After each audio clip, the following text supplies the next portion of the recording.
Skeletor help someone? Oh, brother. Silence, you little bag of wind. Welcome to The Pull Bag. Join us as we dig out our latest comics and discuss them with a rotating panel of the GCRN crew.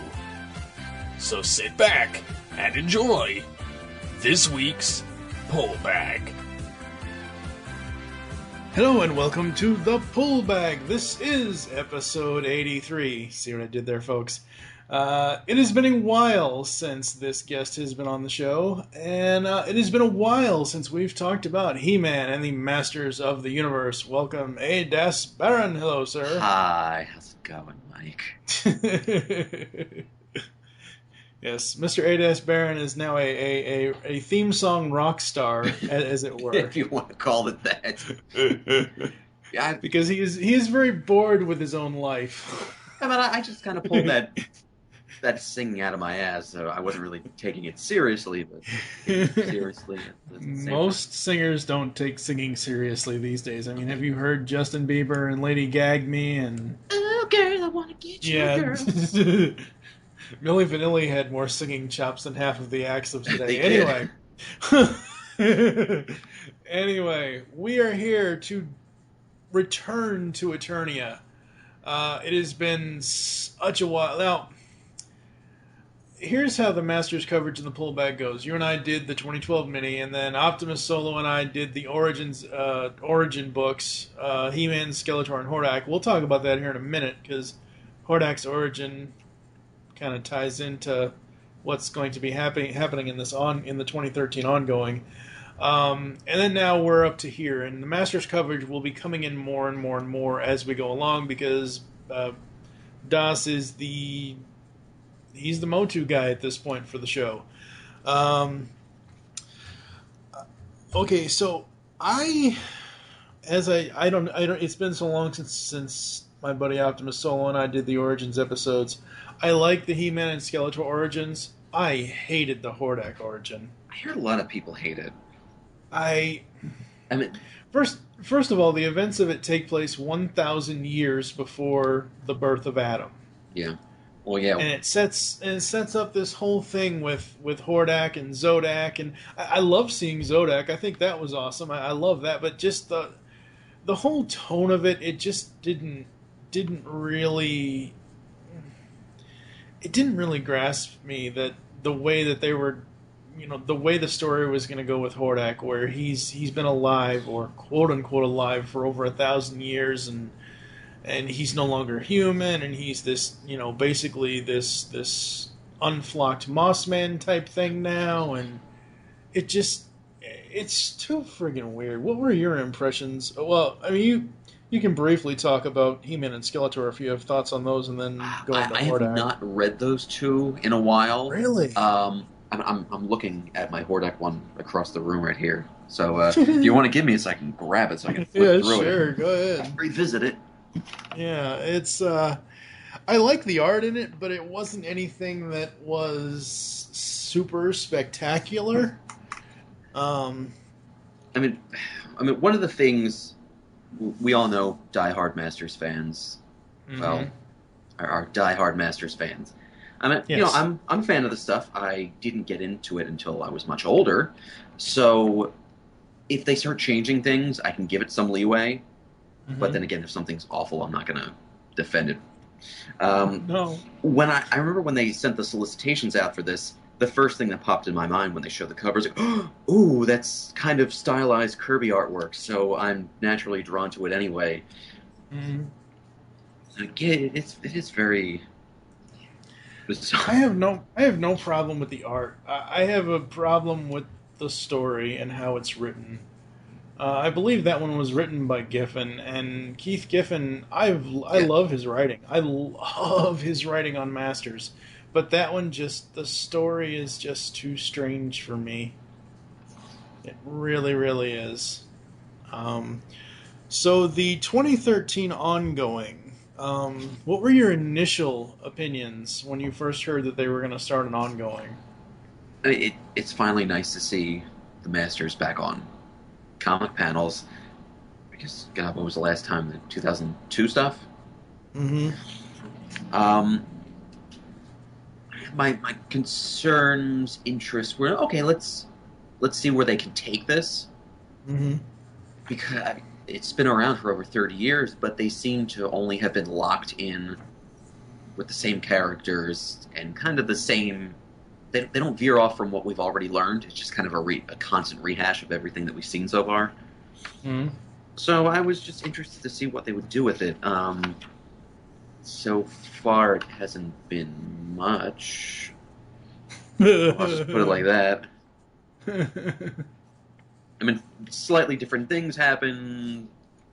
Yeah. Looks have been altered, but nothing. Yeah, we'll talk about the altering of looks and all that stuff. Overall, I've enjoyed it for the most part. I am not one, and people who listen to this podcast a long time will know, I am not one that enjoys a writer change. After these 6 issues, issues 7 to, I think we're up to 14 now currently. Issues 7 to 14 are written by Dan Abnett. I have nothing against the man. The only thing I ever read from him, I think, was a Punisher. I think it was Punisher Year 1 or one of the Punisher books he wrote. I forget what it was, and that was a long-ass time ago. I have nothing against him, but I need a strict continuity of writing style and form when I read stuff. Absolutely. And it just... I don't dislike when we get to eventually, because, as I said, the Masters coverage will be continuing here in the pull bag. When we get to that arc, the What Lies Within arc after this, I don't dislike a lot of the stuff, but there's like little stuff. There's ways that he has the characters say stuff that just doesn't make sense to me at all. So I think without any further ado, we are gonna let a battle cry out, and then we'll come back with issues 1 and 2 of the 2013 DC Comics ongoing He-Man and the Masters Universe. We'll be back after this. Count me out. I hate sand. It gets in my eyes, in my claws. Sometimes you get it in your mouth. I hate that. Sorry, you big furball, but this is something beyond our mere mortal powers. Besides, there's nothing to it. By the power of Grayskull!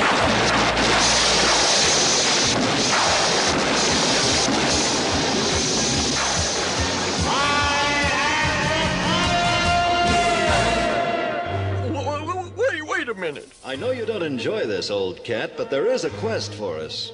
I know, but every time I turn into that battle cat, you get me into some kind of trouble.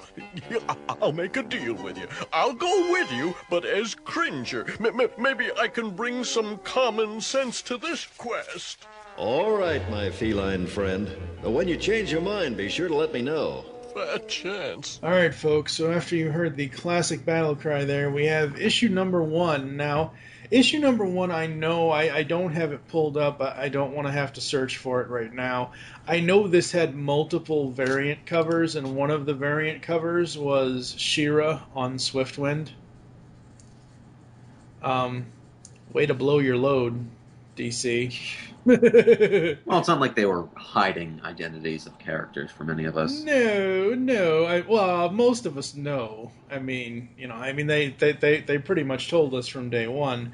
The core cover, the main cover, has the now classics He-Man and the Masters of the Universe logo. They actually just added a He-Man and this is basically the Mattel Masters of the Universe without the classics under it logo. I like that. I think that's cool. Mm-hmm. We have Despara, a.k.a. Hordak-looking chick, Battle Cat, He-Man, Teela, Man-at-Arms. What do you think of this main cover? I really like the artwork. It's realistic looking. I mean, He-Man's jacked, and the way the art is represented, the new He-Man outfit doesn't seem to look like much of an issue. Teela, on the other hand, yeah, that's certainly a battle-ready outfit. Yeah. She's about to fall out of that. Yeah, pretty much. I I like how the power sword looks in He-Man's hand. I like this outfit. And we will talk about the constant changes to this as these 6 issues go on. But absolutely love this cover. I love seeing some of the other variant covers. I might be able to put the variant covers in the post. I don't know where they are right now. I know I have them somewhere on my computer, but we start out with the first title, Desperate Times, and we are in the city of Eternos. That doesn't look like the palace. Well, it kind of looks like the palace, but... Yeah, they made everything much larger in these issues. Yes, they did. And writing is done by Keith Giffen. Art is by Pop Mahan. Colors by Catherine Land. Letters by... I cannot pronounce... Saida? Yeah. The covers were done by Ed Benez and Randy Mayer. Variant cover done by Terry and Rachel Dobson. I'm looking at this first page. In the bottom left-hand corner, it appears to be the classic toy version of the Attach Rack. I could be wrong. Oh yeah, a little bit. No, you're right. A little bit. It's too far away. Yeah. But that's a cool nod. So we have the opening to Eternos City, and then we move to the interior where Man-at-Arms and Adam are arguing, and Man-at-Arms is saying Teela basically takes after. They're talking about the sorceress. The apple did not fall far from the tree, let me tell you that. And yet you kept it from her, the fact that the sorceress was her mother, as did you. That was not my tale to tell. So the big thing with this first issue is that the sorceress is dead. That's something that we've never really... in the cartoons in the movie... Well, the one movie... in the 3 or 4 cartoons and the one movie, we've never seen the sorceress, like, pretty much all the way dead. But our suspicions from when we did the 2012 mini are confirmed. This does take place right... So they are in the same universe, because in that mini, I believe, is where Skeletor killed the sorceress. Yes. So I like that. In that mini, it gave all the fans, blonde battle warrior Teela, and now we go back to the classic red. Yeah, it's like, oh, what you gonna do when you're done with your mess? Oh, I'm just gonna go home and dye my hair. Maybe I'll shop. Maybe I'll play with my food hole. What do you think of the art here? Well, obviously it's different than the cover. It seems like there are moments where Teela's expression changes, where she's flipping her head around. It has a very anime influence. Yes. It's not deliberate, or it's not entirely noticeable if you're not examining the hell out of it, but it's apparent to me, and just switching back and forth from that is a little distracting. Yeah. The suits that they're wearing, which are these... I don't know what you want to call them, royal ceremony, mishmash of military and suit, but they're still going to wear shin guards at the same time. It's an interesting take on Adam's getup, but we usually never see Man-at-Arms outside of his classic costume, so that's a little new and refreshing. Yeah, he almost looks like he's wearing Batman's utility belt. Yeah. In that very first panel where he says Teela takes after her mother. He could be a Dark Knight Returns Batman. He could be. I am kind of happy that they're going more for a 2002 look with Adam, as far as his outfit being maroonish red and black, versus, as much as I love the classic purple and light purple, I would love to eventually see that in this series, just as an homage. And Geffen's writing reminds me so much of the 2002 series. Yeah, it definitely does. Father, daughter, Adam, What did you do to your... Do not want to go there. Well, it certainly suits your temperament. Second warning. Oh, she's gonna get him. I think this is the first time ever that I have really enjoyed Tila. Yeah, I cannot stand her in the Filmation series. The 2002 series, she was a little bit better, but she was still annoying. I don't even think she wasn't in New Adventures, was she? It's been so long, I don't even remember. From what I've been told, I think she appears once or twice.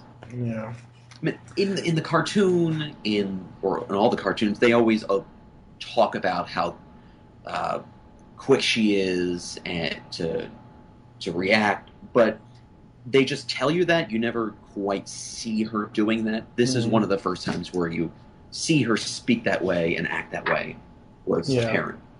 Yeah. And Adam goes, "Don't give me that look. I haven't said a word yet." That reminds me, the Royal Rooster. There's a Royal Rooster. There is now. You'll never see it coming. The Royal Cocktease. Oh God, you had to say that, didn't you? Sorry. I love the comedy in this between the two of them. Mm-hmm. Really, really do. So we turn the page here and we see, King Randor making a speech about the Sorceress, because they're basically at the Sorceress's funeral, and we have a giant H in the middle of the palace. Very familiar, well, semi-familiar age. Well, it'll be a it's a seed lied buried in the past to tell about the future, because that's the same H that shows up on a certain weapon later. Mm-hmm. So they're all gathering for the funeral. What do you think of Randor making this speech?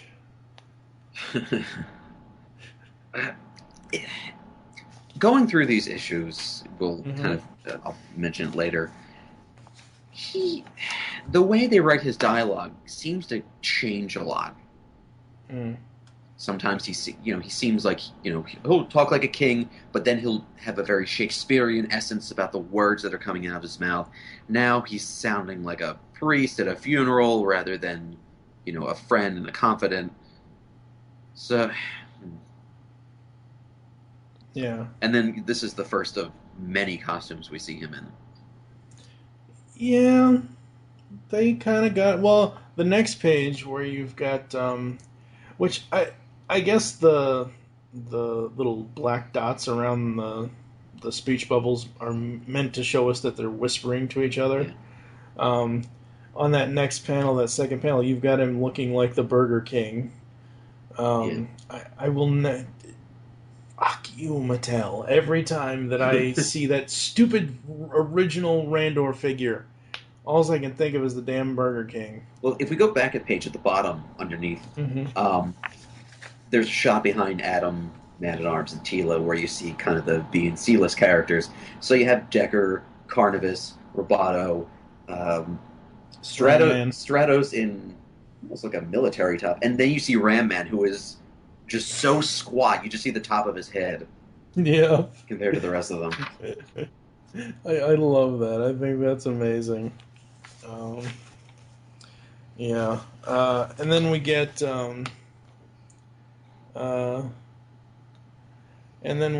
Adam saying, I think it's an ancient dialect. It means she of the flaming locks or something like that.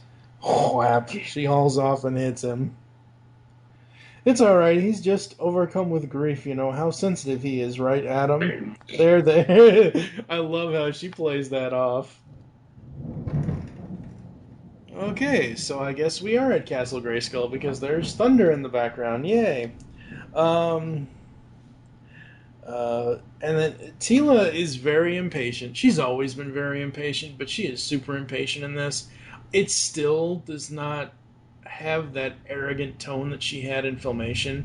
Now, I'm not going to sit here and, talk bad about Linda Gary's voice acting. She was an amazing voice actress. Just the character of Tila in that show, I just cannot stand her. And every time she opens her mouth, it's like, Yeah. So she asks, how long is this going to be? And Man-at-Arms says, King Randor does love a good speech. That long, huh?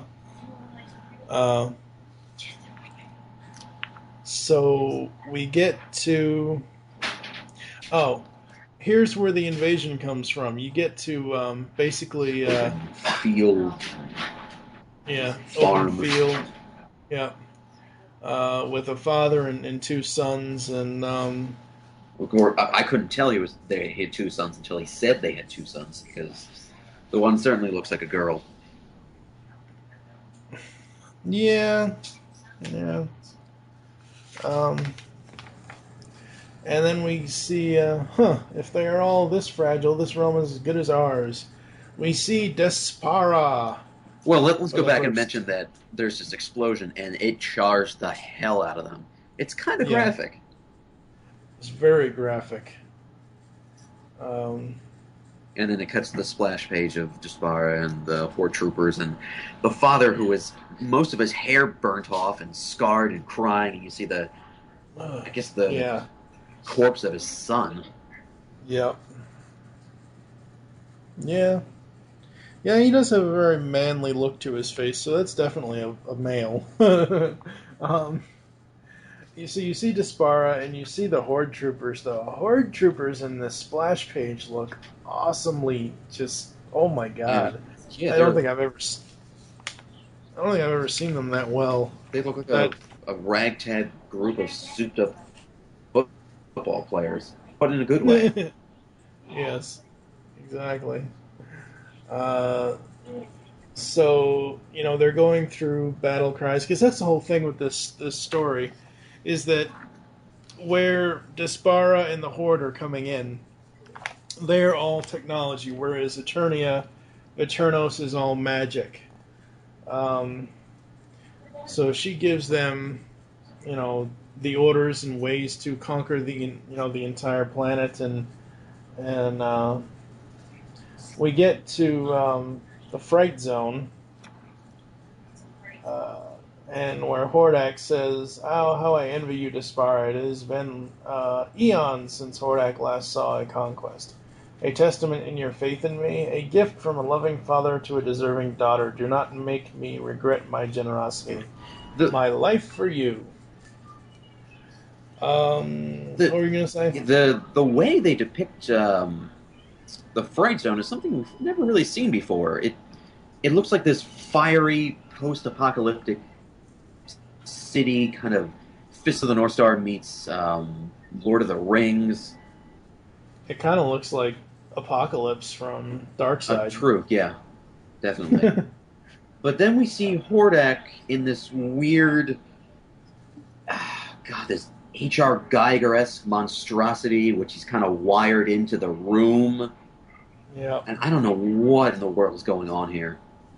Well, you got to remember, if you go back from the origin of Hordak and read that, that's 1,000 years before now. So he's not human anymore. He's 1,000 and something years old, and he's this machine.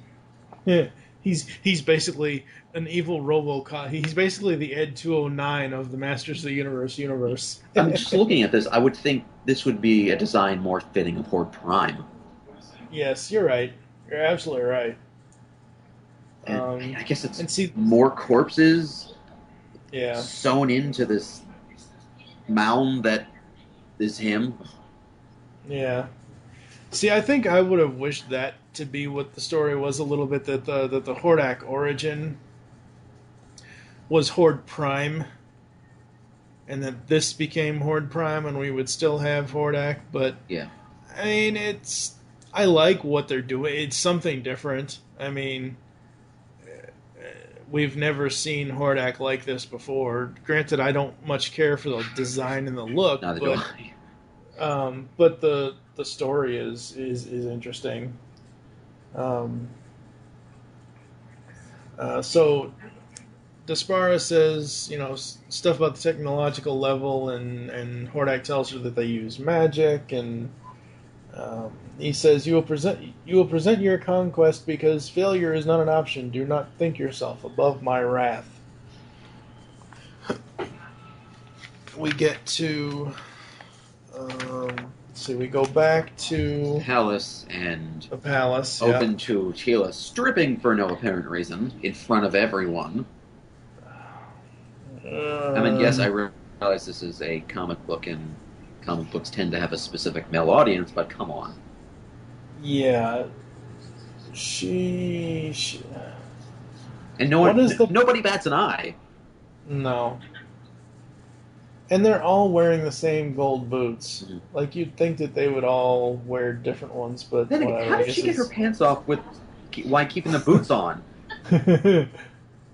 Did she have pants on or a skirt? Because in that top panel where it's all four of them, it looks like a skirt, not pants. But yeah, you're right. Looks like leggings of some sort beneath it. Yeah, something. I don't know. I don't know why she feels the need to strip right in the middle of everybody.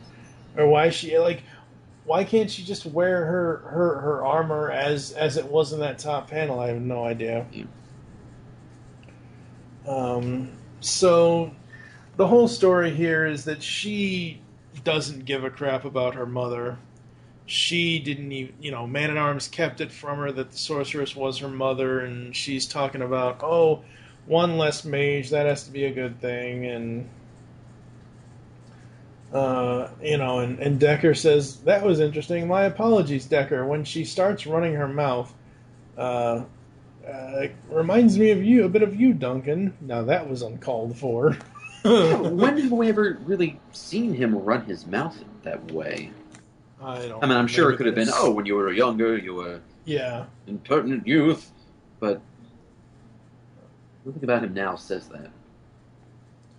Now see, if she had her armor, her breasts and her stomach would not be crushed by that bookcase. Correct, she wouldn't. So a giant explosion happens, fire spills in, this, I guess, bookcase, air conditioning unit, something, whatever it is basically crushing Tila.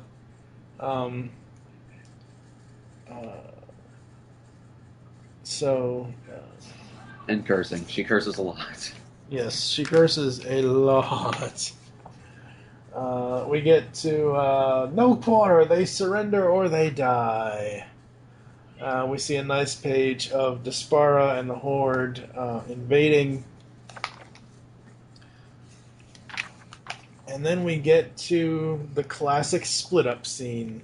However, there's a twist here, okay? So let's go through this like we normally would. Save some for me. Is she serious? As a heart attack. Duncan, most of the masters are still here? Question mark. All of them are. Get them organized. Layered defense. First we hold, then we push back. Decker, you go with him. And you? Don't worry about me. Defend the city. And if Eternos is under attack, what of the rest of Eternia? And he pulls out the power sword. Don't think about it. Focus on the now. By the power of Grayskull, I have the power. First of all, I love how they use the classic power sword in the beginning of this story. I love that. Absolutely love that. It's an overwhelming splash page, but in a good way. Very much so. It's like, the small panel at the bottom of the one page, and then bam, there it is. Yep, there it is. Now Hordak had warned Despara of the giant energy signature, and she says, "Where this reading is off the charts. Where?" And then all of a sudden, Tila shows up. I knew you'd be up here. How did you? You need room to do that whole I have the power thing. A lot of energy comes into play there. So, finally, we don't have to worry about the fucking secret anymore. Pretty much everybody knows. Yeah.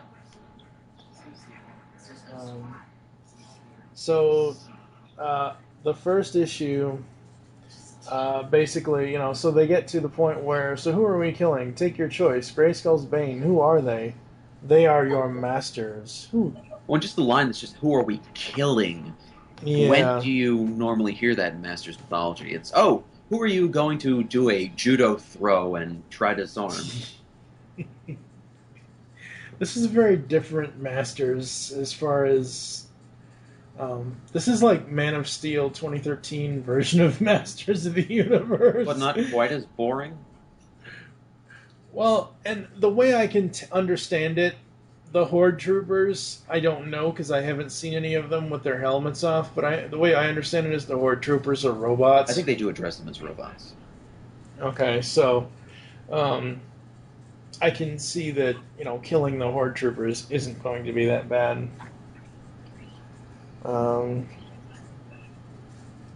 So we get to Despara versus He-Man. She says, "My father was right to be concerned. You should take your lead from him. Does this father have a name? Do you?" Talking to her, kill her. What am I saying? Big lunk won't hit a woman unless she bleeds him first.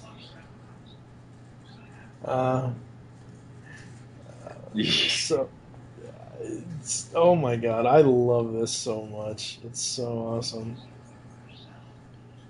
Finally a proper battle. Or at least a one-on-one battle that isn't just Skeletor. And then, of course, her mask just happens to fall off. Mm-hmm. I mean, if she's designed for battle, why would the mask so easily fall off? But see, that's the thing. Like, it... Yeah, oh yeah, it does. It does, because he does lunge at her. Well, see, Skeletor's gone. And that's a good and a bad thing, I think. Not starting with Skeletor, Oh, yeah. But I like how the overall continuity has gone so far, and then we get the reveal that Despara is Adora. No, it's not possible. It can't be. Sexual feelings, I know it. You know it to be true. Well, wasn't that interesting? Next issue, Sister Act. Overall, the first issue, I think that it sets everything up nicely.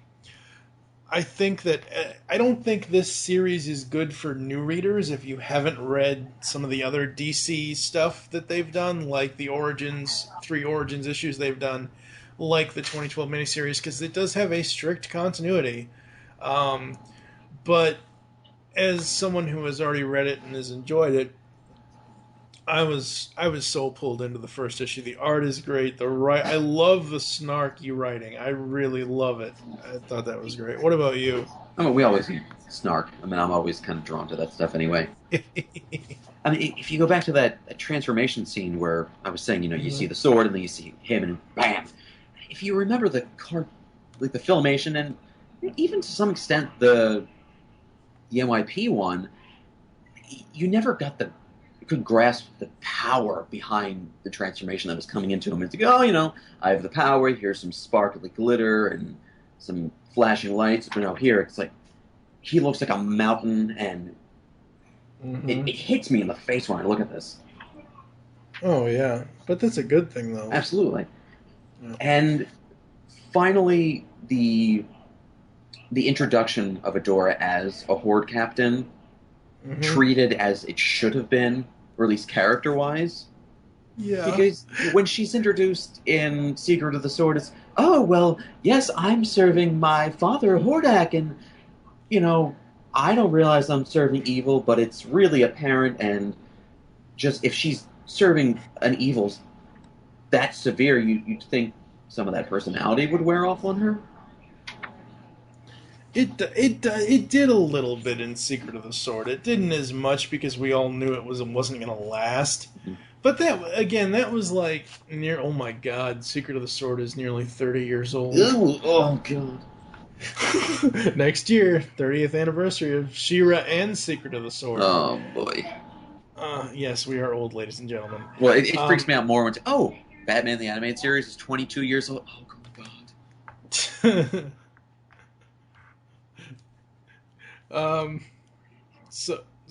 Well, just think of it this way. This year is the 75th anniversary of Batman. Yeah. All right, so issue number 2. The cover has Adora Despara with fighting He-Man. You have Trapjaw, Merman, Beastman, Evelyn, and I assume the other arm at the very top is supposed to be Triclops. I don't know. I can't tell because the logo is in the way. If I was looking at this without the writing on it, I could possibly figure out that it's Triclops at the It top. probably is. But of course, I like this. They don't even make Okay. an appearance in this arc. Yeah, that's the funny thing. That this cover is kind of a lie. I mean, it's a nice cover. I think it's awesome, but it's pretty much a lie. Not only that, the Power Sword's kind of dainty. Well, it is under Evelyn's chin, and it is designed a little bit differently than what we saw in the first issue. That Power Sword won't last, though, sadly. So we open up and we get Past Imperfect is the story title. We are at Eternos Palace. Adora? Who's Adora? Until now, I thought she was just a figment of my imagination. She looking imaginary to you? And Adora is shocked all to hell. Teela? Because apparently they know each other to some extent. It's, now that I'm looking back on this, I didn't want to make this reference, but I'm going to anyway. This whole thing with Adora and Teela is kind of like Mel Gibson and Danny Glover in Maverick. When Danny Glover comes in and robs the bank that Mel Gibson's that Maverick is supposed to be borrowing money from, and they, Mel Gibson pulls his little Western wear bandana down, and they stare at each other and like, "Do I know you? Nah."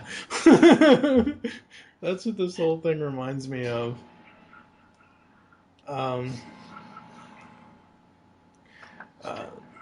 The art is amazing in this, though. Yeah, I love that staff that she's wielding. It's glowing red with God knows what. Mm-hmm. Absolutely. You know her? Knew her only as a dream. See, imaginary friend, what did I tell you? Enough, I did not come here to talk. Apparently not, dare I ask. Slaves ask only how they can better serve. Yeah, she says stuff about slaves and servants a lot in the first half of this. Yes, she does. Creator's Grace, will you just gut her and be done with it?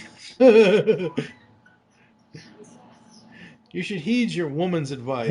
Woman? Mine? Sheila? No. 2 against 1. Is that how it's done on this realm? She's right. Go sit in the corner. Make me a sandwich. Oh, God. Yeah, so basically, Teela takes over Mm-hmm. and is easily disposed of. Yes, very much so. She's no match for Despara. And the entire palace falls. I mean, it's just a crumbling building. Like, rather quickly, you don't see much of the other masters and Eternian guards just protecting it. It's all of a sudden, oh wait, the entire palace is on flames. So did they even put up a fight? Was it a sneak attack? Oh, it wasn't a sneak attack. She said in the very first issue, we want them to see us coming, because we are Horde and we are Legion. Oh, that was smart. At least try to land on their guys. And then we have pretty much an explicit butt shot on the next page there. Uh-huh. Thankfully, it's mostly covered in fur. I'm not going to comment on that. Okay, deep breath. Stop reacting on a gut level and get it together. Heads up. I should have blown her from her perch on the way down. Is she always so shrill? You care enough to risk your life for her, yet deny she is your woman. That makes you either very noble or very foolish. So we basically have Despara versus He-Man. Again, Mahan's art is amazing on this.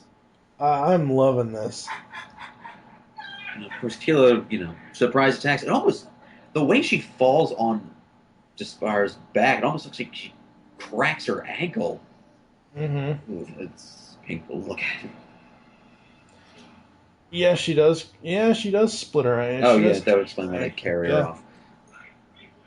Yeah, because Stratos comes in and Swoops her away.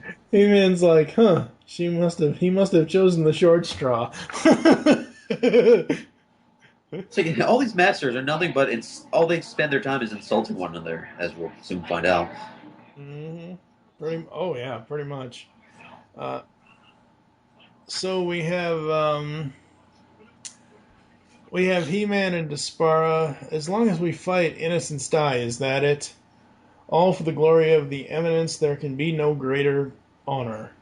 Suicide, or perhaps I hope that will choose to be merciful. Neither. Enter Battle Cat, who it looks fantastic. Oh my God, he looks so great. They didn't do anything to change him. He looks exactly like he always has. He looks. Oh my God, he looks so awesome. And he basically maws the hell out of her face. Claws the hell out of her face. Quickly, old friend, to Grayskull, and woe be to any who stand in our way. And she is left bloody and scarred. Her scars are just... Yeah, pretty much. She doesn't look like her mother now. So we get to Grayskull, and Thus starts the many, many insults on possibly my favorite Master's character, and that would be the much lamented by fans, Mechaneck. But there is a good explanation to why she does it, though. I will say they do explain stuff a lot. They do explain stuff very well here. Mechaneck, you've got to be kidding me. Half a dozen of the Masters of the Universe managed to make it here, and one of them is Mechaneck? I told you this was a bad idea. No, you pointed out that keeping her in the loop could have dire consequences. You got that right. So her ankle's healed, and then she jumps to test it, and of course, we're treated with a fantastic panty shot. Yes, we are. Then enter King Durandor in his first costume change to the traditional, or an alternate take on the traditional action classic vintage figure. Yep. He still looks like the Burger King, though. Yeah. Shave his beard, give him a mustache, and bam, there you go, Filmation right there. And so King Randor is going to make another one of his famous speeches. Yes, he loves to do it. Yep. So he starts talking, and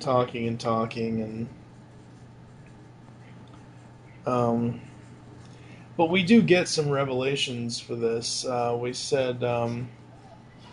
He says, the foe is that merciless, the foe is that relentless. Does this foe have a name, if only so we can curse it as we send his minions, or whatever the hell, his minions to whatever hell that will have them?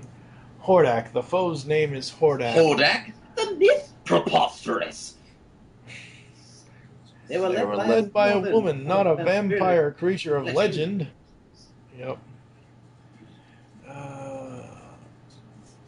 Seen him with your own eyes, have you? I was, when but a child, near abducted by one of his minions. So it seems like he has a history of this. He was what? Well, see, this is what you kind of missed. If you go back and read the He-Man and the Skeletor origin, in the Skeletor origin, that is when Randor, as a boy, was nearly kidnapped by Hordak. That's why I said this all kind of ties together. Yeah, he's always trying to capture the descendants of Grayskull. Yeah. Excellent. Hungry. So we get to another explosion page. Yeah, they're riding in this really interesting crab-looking contraption.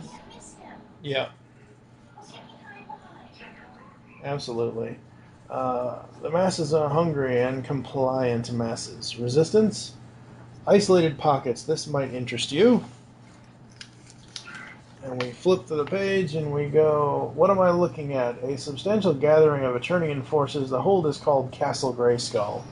Grayskull as in King Grayskull? But of course. So they basically head there.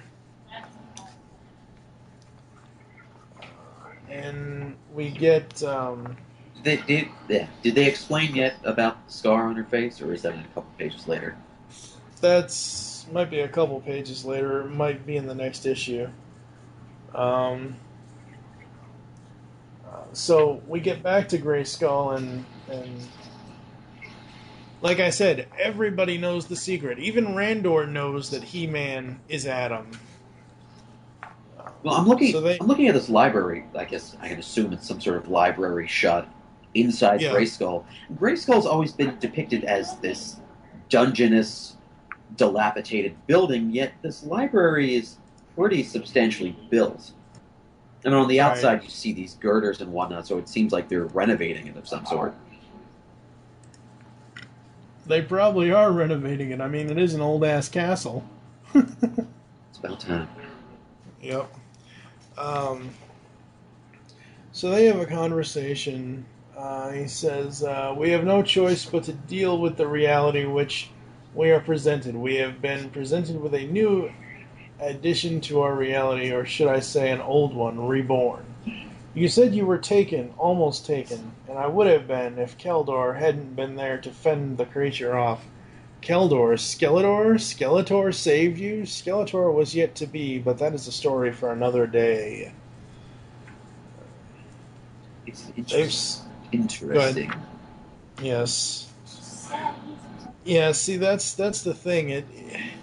That's why the story is all so tied in, is because of the stuff that happens with Randor and Keldor when they're kids, the stuff that happens to Adam during the He-Man origin. It's so well connected. And another butt shot. Yeah, that's true. She comes flying in. They've sent an emissary. God, all I can think of is, I am Archer, emissary of the Gorgonites. It's always interesting how whenever Despair is depicted in these panels, she's always in these grand stances compared to all the other characters. Oh, absolutely. She's basically chewing the scenery with her stances. Ram-Man isn't as short as I thought he was going to be. He's about on par as what his normal size is. I think just in that earlier panel in the first issue, it was the way the panel was laid out that you can only see his head. But I don't know. I mean, he's like a torso and head shorter than everyone else. That's true. So the one thing about this panel, I don't know what's going on here. I do know what's going on, but He-Man says, had to be her. You've met. You could say that. You presume much coming here unbidden, even as a project. Not you, him. But I am not king. I don't think that matters to her. Hear her out. And she basically goes on to say, simply put, surrender and they'll all live. We are the superior force. We will prevail. They, am I to assume the offer doesn't extend to me?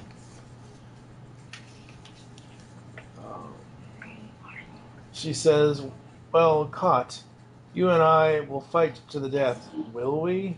Slaves obey their masters. I will command it of you. I am to be your slave. To what do you owe such an honor? I had all healed, but for this one, only blood will wash it away. So she has healed somehow her scars from Battle Cat, except for one. Well, maybe magic will fix that. A little technology. Yes, maybe it will. And of course, she's just bitching and moaning, and of course, Tila comes in and with this ooh, scary, and her lips are very pursed, and she's making these ridiculous gestures to mock her. Yeah. And of course, Mossman and Stratos are in the back talking about how the scar actually makes her look better. Brings out her eyes. That's kind of awesome right there. So we get to the final page here, and He-Man's like, "Imaginary friend, eh? I think it's time I heard that tale. Not much to tell. Let me be the judge of that." Charming. Picked up on that, did you? Hard to miss. And then at the end of the thing, Randor sees her and he says, "Marlena." Dun, Next, dun, dun. Next issue, Tila's Tale. Trust us, you won't want to miss this one. Issue 2, I like it. It's continuing on with issue 1. The art is amazing. There isn't anything in the art that I dislike. I will say that maybe one thing with the Power Sword constantly changing and not being the classic like what we saw in the first issue kind of bugs me a little bit, but it's not going to matter that much anyway because it's going to change dramatically in a few issues anyways. Second issue, I enjoyed it. I think they're pulling us in. They're pulling the new reader in with what strange tales could Tila have to tell us. What did you think of the second one? Yeah, it continues it once you get to issues 2 and 3 of a lot of different comics, things just kind of get bogged down with exposition and things drag on, but this seems to be pushing along quite nicely. Absolutely. So we are going to take a quick break, and we're going to come back with issues 3 and 4 after this. Hurry, Skeletor, hurry! I am hurrying, I'm hurrying! Alright, we are back. Issue number 3, and issue number 3 is... Oh wow, I never noticed that before. Holy crap. You know how I don't know if you're a baseball fan, but you know how sometimes they'll cut certain images into the grass at baseball fields, like Fenway Park, or what's the stupid Phillies name? Whatever, you know what I mean. Yeah. I didn't notice that the Grayskull? Yeah, I never noticed that before. I didn't notice that, and I didn't notice the machines in the background other than the little hover things. I noticed the machines in the background, but I never noticed Grayskull in there. That's so awesome. And we have all these Horde troopers coming to the forefront, and we open up and we get to Tila's tale. Yeah, Tila as a child. So she's still blonde here.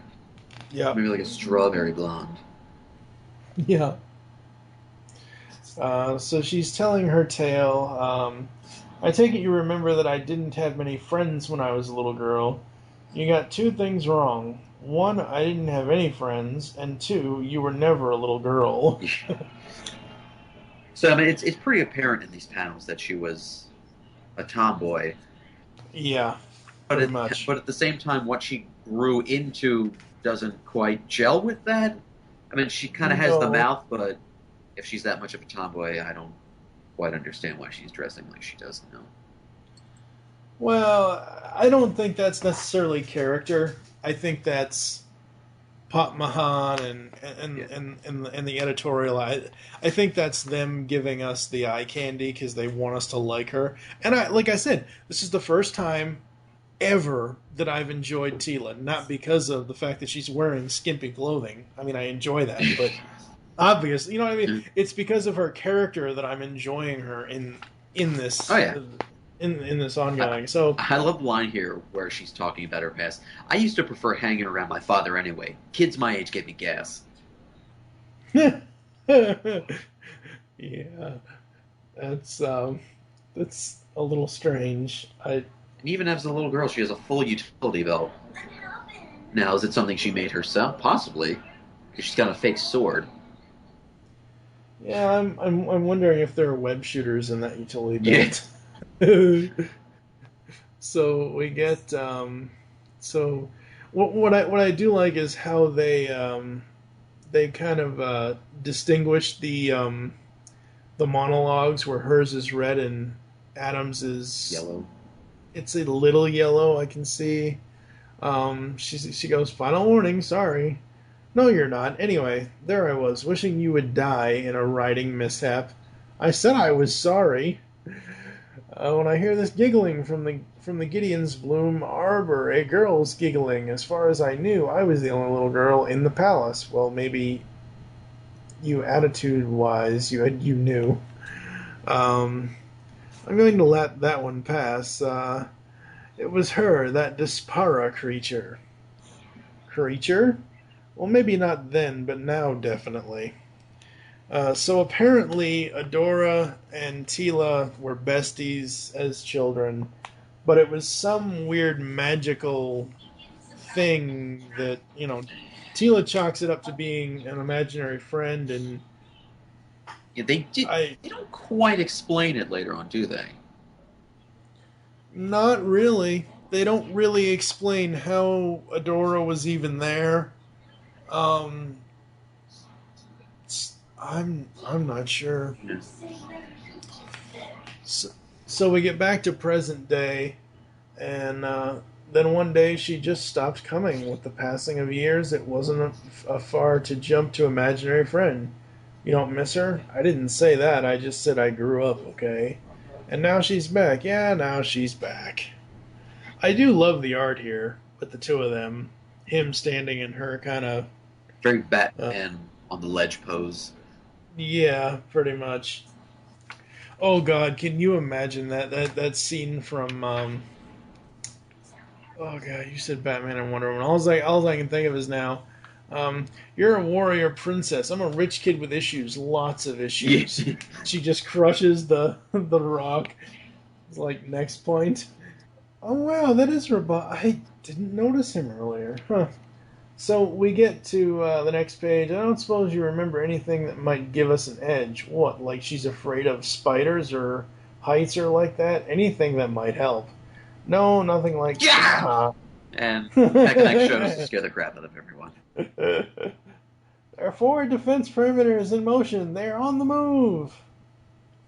Feckless neck stretch.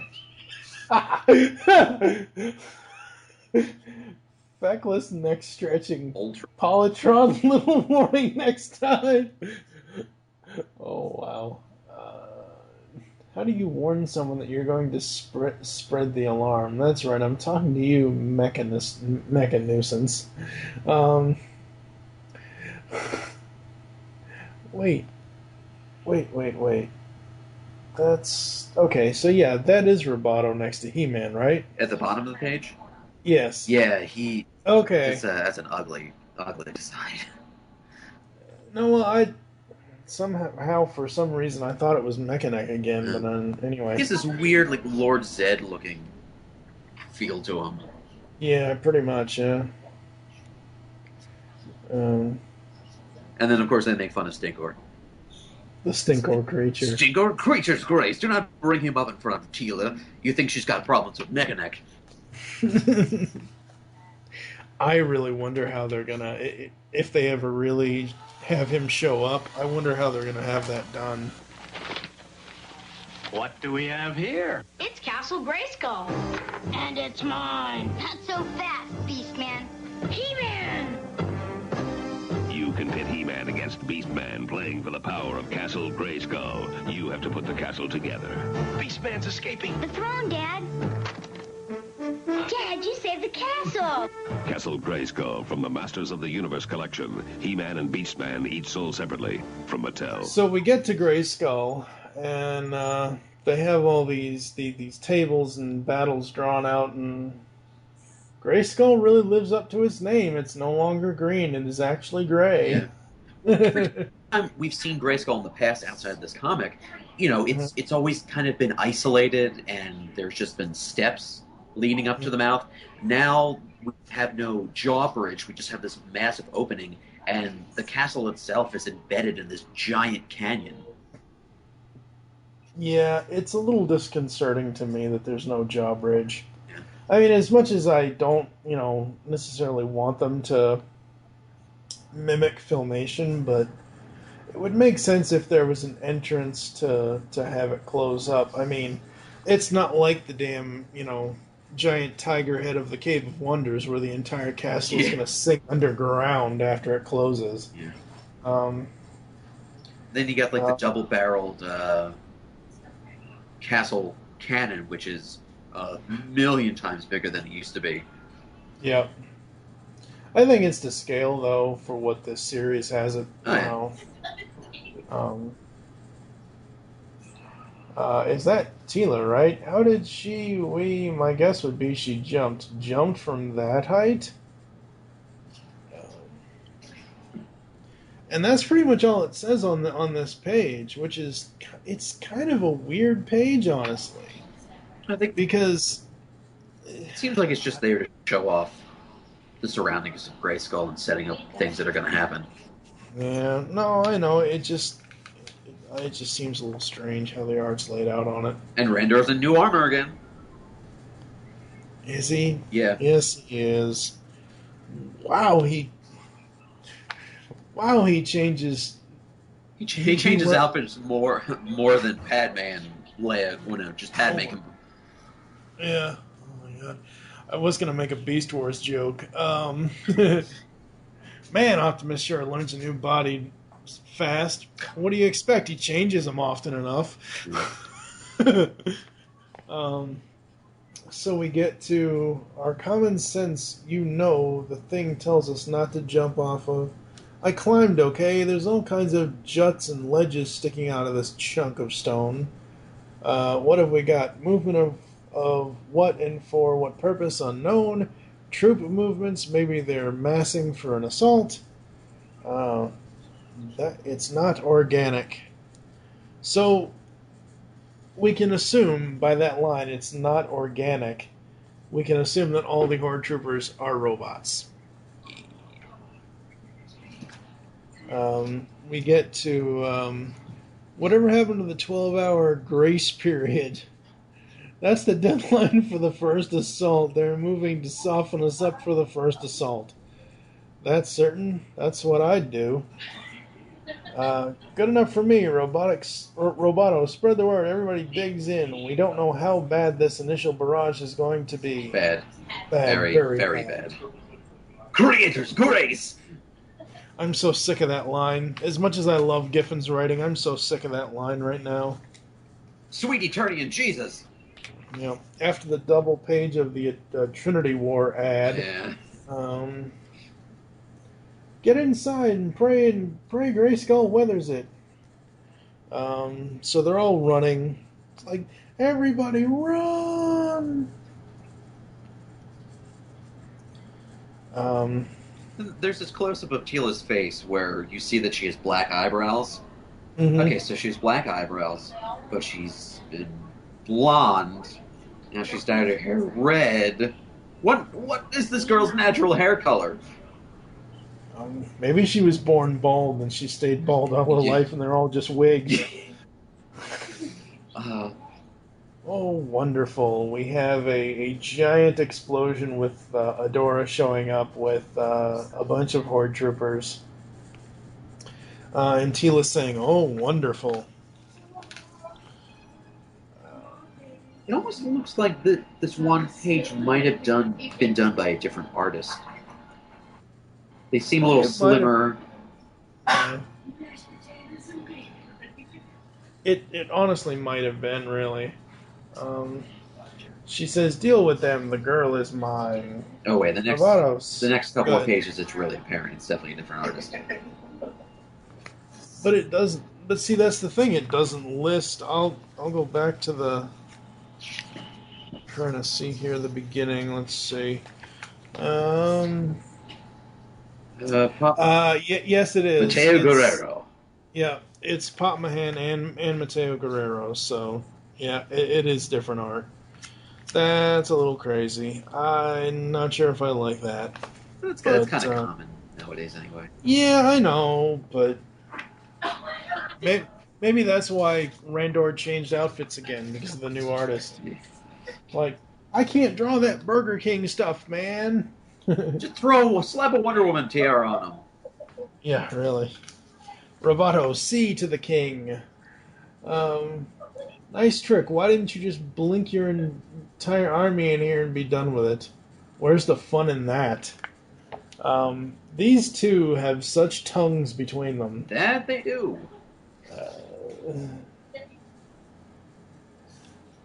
Roboto gets his arm sliced off. Yep. Poor Roboto. Yeah. And Teela is easily disposed of. Yep. I don't know how much of a warrior she really is, honestly. Yeah, sometimes I question that. Yeah. Not a very good one. Huh. Teela is injured. I don't know, she's gone. Gone. That's Teela's never run from a fight. Not that kind of gone. Taken. The Desparo woman took her. Unless I missed my guess, that's what this was all about. Capitalize on the bombardment to then why not take the king or He-Man? Why Teela? We were never friends. Friends, what does that have to do with anything? Duncan will get her back. See to the defensive perimeter. We've got to assess damages. So basically, Despara captures Teela. He-Man swears that he'll get her back, and I don't know. I keep seeing live action G.I. Joe Rise of Cobra. I keep seeing Snake Eyes and Roboto. Yeah. A little bit. Yeah, I can see that too. Well, the way the new artist draws Man-at-Arms, the helmet is just a little like he's heavily armored to go out for a nice afternoon stroll of rollerblading. 90s rollerblading. Because he's got instead of the orange lines that are on the helmets, now there's this orange lightning bolt motif. Yep. It's a little crazy. So, we get back to the Fright Zone again. And we finally see her. Yeah. It's about time. Shut up, Shadow Weaver. I almost forgot that she was in this issue, honestly. Yeah, I think that's all you see of her. That's all we see of her for now. She shows up later in issue 5, I think. So, Shadow Weaver and Hordak, Lord, what of the one she knew as a childish fancy to discover this Teela is real? Are you telling me your raising her was inadequate, that you failed to instill in her all that is of Hordak, that you were less than a mother to her? I did as I was charged. She believes herself of the Horde. Caution, churl, Despara is not of the Horde. Diminish her at your risk. I meant no offense. My mind is addled by concern for the damage this Teela might do. Years of conditioning undone because of a kind smile, a hand offered in friendship, an act of compassion. Randor's daughter is beyond all of that. Despara is of Hordak. There can be no greater honor. So they put a slight twist on the Secret of the Sword origin. Yeah, well, I'm a little confused as to, since we see her as a child kind of acting like a normal child would, they're talking about raising her up. So were these things slowly integrated into her being, or at one point they're like, oh, well, this doesn't seem to be working. She's so pure of heart, basically, that we're going to mind wash her and cast a spell and alter her, because what you see her as a child and what you see of her now is completely on the opposite end of the spectrum. Oh, yeah. I'm not sure, honestly. I'm really not sure. I guess we'll have to wait and see. So we get back to Grayskull, and we get Man-at-Arms and He-Man arguing, and or not Man-at-Arms, Randor and He-Man going back and forth. And Randor says, Duncan will come around, should he? We're talking about his daughter. A point well made if irrelevant to our circumstances. Tila is not irrelevant. I forbid it. You don't handle deception well. You have every intention of setting off after Tila. You are needed here. Eternia has greater need of you. As your king, I command you stay. As your father, I feel your pain. For all the good it will do. That could have gone better. If he is to be king, he must learn that hard lessons are hard taught. He knows I am right. Yep. So all of a sudden, He-Man starts to hear voices when he comes to Cringer. How is it that it's Cringer and not Battle Cat when he is in the He-Man armor? We didn't see a untransformation scene for Cringer, for Battle Cat, I mean. Yes, he nuzzles him and, well, I'm going to run the hell out. I'm going to get out of here anyway. Well, so we have this mysterious voice, and this mysterious voice is the Sorceress. Yeah. Are you that anxious to throw your life away, Adam of Eternia? Yeah. Very, very Obi-Wan Kenobi-esque. But it was coming Very anyway. much so. Yeah. And the final page is, it will take greater than you possess to free Eternia. Grayskull knew this day would come. Grayskull is mortar. Grayskull is mortar and stone. You know better. And we're treated to this image that I guess is in his head of what's to come. Yeah. Of his costume. Yeah. And he walks into the glowing light, and then it closes behind him, and thus ends the issue. Overall, I enjoyed issue 3. It's still. I'm glad they're continuing with one long arc. I don't mind that it's a 6-issue arc, honestly. But I'm glad that they're not doing, a different writer every other issue. I think at the time when this released, this was my favorite cover out of the 3 so far that we've talked about. I just think it's a badass cover. It's so good. In fact, I have 2 copies of it. Actually, it was more of an accident because when I'd go out and get comics, I'd never exactly keep track of what I have. It's okay. I think I need to get this issue, and I have a couple double issues of Batman. I have a double issue of this, so you should really keep track of that stuff. I know. I think there's an online service. I'd have to go back and look and see. There's an online free service that actually, you put all your information in and it'll keep track of it for you, I think. I'd have to go back and look at it, though. I mean, it's just more of an issue of me saying, hey, I'm going to look into my box and see what issues I have. Okay, I need to get those then. Yes. As opposed to assuming what I have. Yes. Issue 4, we have written by Giffen, art by Mahan, which I'll look at on the inside to see if there's the other artists as well. Now, issue 4, I really got mad at issue 4, not because of the story, but because of the cover, because they had originally, it was solicited as a cover of Despara in her Hordak-looking garb, and I thought that was a really cool cover. But what we actually got was He-Man's new armor, or I should say Iron He-Man. It's interesting that he looks more like Adam than He-Man on this cover. Yep, very much so. Very much so. And this is where the new sword comes into play. See what's on the hilt, that golden part? That's the giant H I was talking about in the very first issue. It all comes together. Yeah.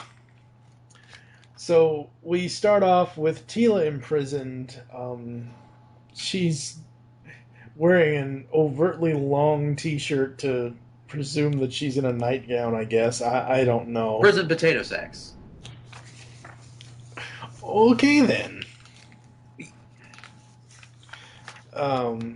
So we get the two of them just for the first, 2.5 pages just staring at each other, and then Adora whispers to her, "I loved you like a sister," and she walks away, and we get Tila just looking after. I like how they're doing the stare down thing, but it's a little strange. If she loved you like a sister, what, other than, her mind being warped, what caused that to change? You think they just eliminate that from her mind in the first place? Yeah. Okay, so we get back to Grayskull, and it kind of looks very Filmation-like. Yeah. Because it has that giant gate in front of it. And the story here, okay, so we get pencils by Pop Mahan and Axel Jimenez. The inks are by Mahan and Coral Martinez. Colors are done by Catherine Lino. So this isn't all just Pop Mahan doing the work. But, I mean, it still looks really good. I really like it. I love how the Horde Troopers look on this page. It gives them more personality, because there are some of these where it looks like they're talking to each other rather than just doing mindless robotic stuff. Mm-hmm. Absolutely. So we open up and we see that Mechanic is using his neck. That's a good way to get your head blown off. You'd think so, wouldn't you? So far, no one's as much fired a warning shot. I think they want us to know how brutally outnumbered we are. Hard to miss. Tell me their siege ring must be 0.5 kilometer wide. Barring a miracle, we're not walking out of this alive. I'd appreciate it if you kept that to yourself. Any word on Tila? They haven't displayed her body, if that's what you're talking about. And Mechanic goes into this sob story about how when he was a kid, everybody made fun of him, so Tila made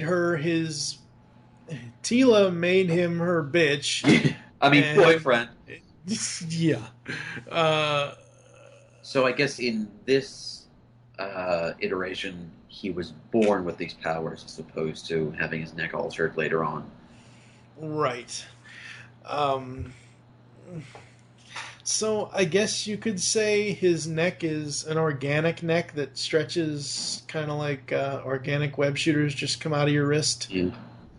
I guess. But then why does he have the technology pieces built into it? I don't know. I honestly don't know. So apparently, because of Tila standing up for him, she's the only one that can make fun of him. That can make fun of him, and he says, she doesn't mean a word of it. Which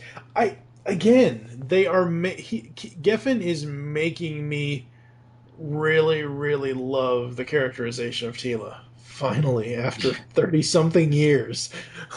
I mean, on the outside, she just kind of seems like this headstrong, rush into battle, I have a mouth. But as it's slowly being revealed in tiny bits and pieces, there's more to her, and it's refreshing. Very refreshing.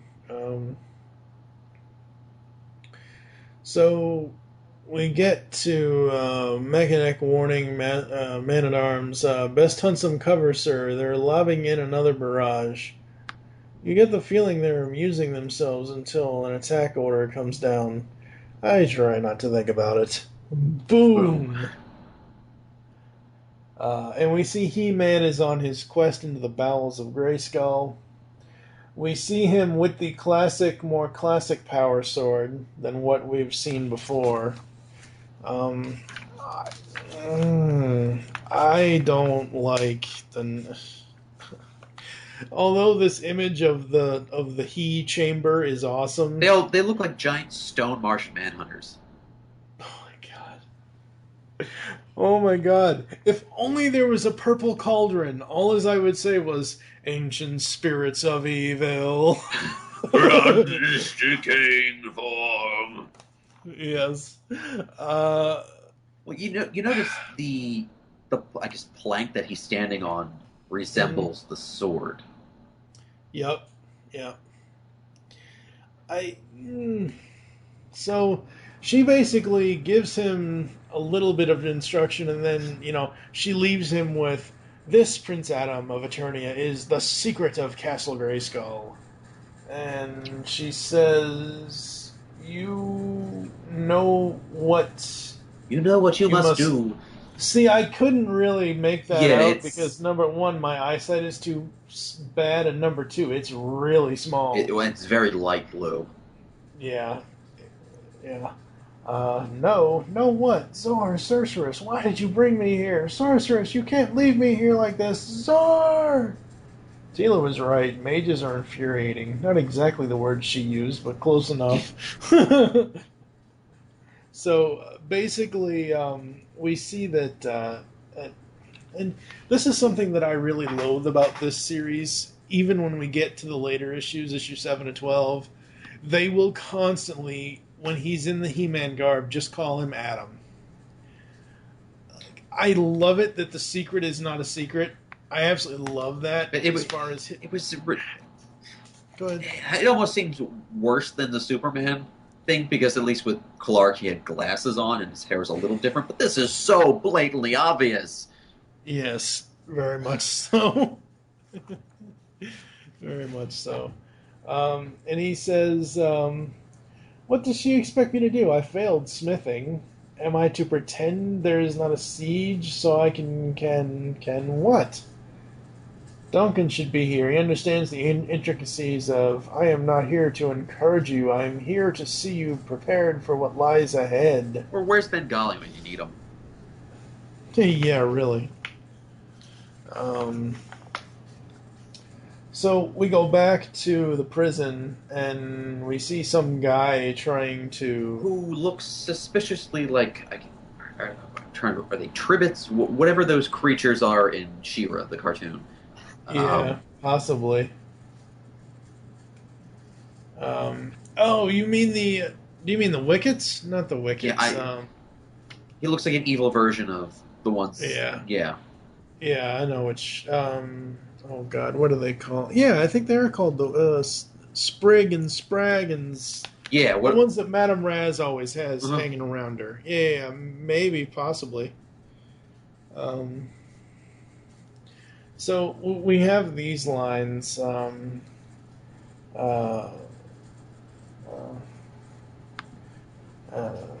says, they're going to break you hard, pink meat. Think you're a warrior? You ain't nothing unless you're told to be it.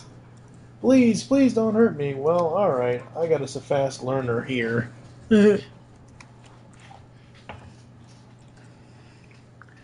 I'm really digging the art on this. It's really, really cool. I just love the way that this ancillary character is drawn. He's got the nails and he's gnarly looking. Absolutely.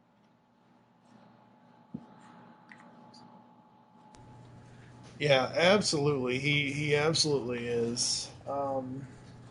And we see we see Despara show up, and she's got she's basically gonna run him off, and she, that Despara and Adora start talking. Keeping me as a pet? I prefer my pet's housebroken. Really, I'd have thought medium rare. So the banter is still very much there. So we see through the bars. Adora, don't call me that. What am I supposed to call you? That's the name you will soon call me Master, not Miss. The really interesting thing is, because Despara Adora always considers herself above everyone, she actually sits down and squats at her own level. Yeah. Absolutely. So, we find out later, but are things starting to come back? Does she already know what's going on? Yeah. And then she gets stabbed in the stomach. Yeah, that's not good. Which is far less graphic than what we've seen in previous issues. Oh shit! I never noticed that before.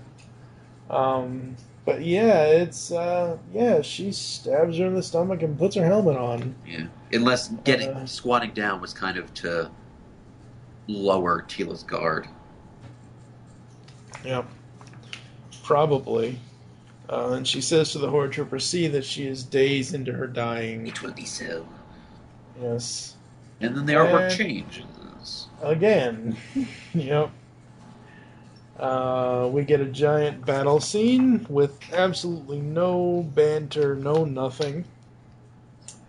More battling. We get to... Once again, there's a battle scene, then you see a strike of the hammer on the new sword, battle scene, strike on the hammer, battles back and forth. Yeah. For a second there, I was like, wait, why does he have Mjolnir? Yeah.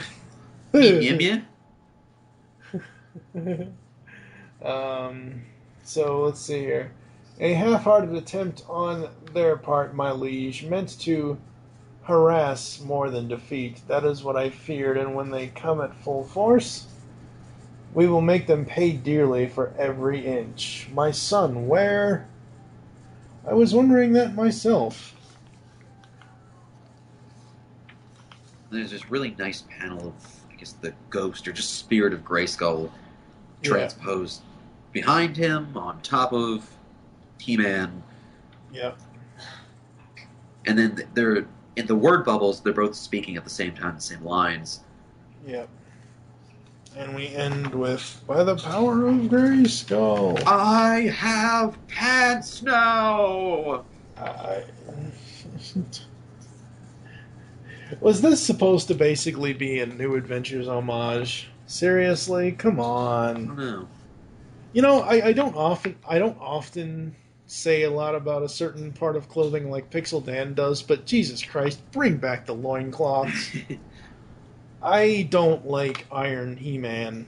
I'm not a huge fan of this, but at the same time, I realize it.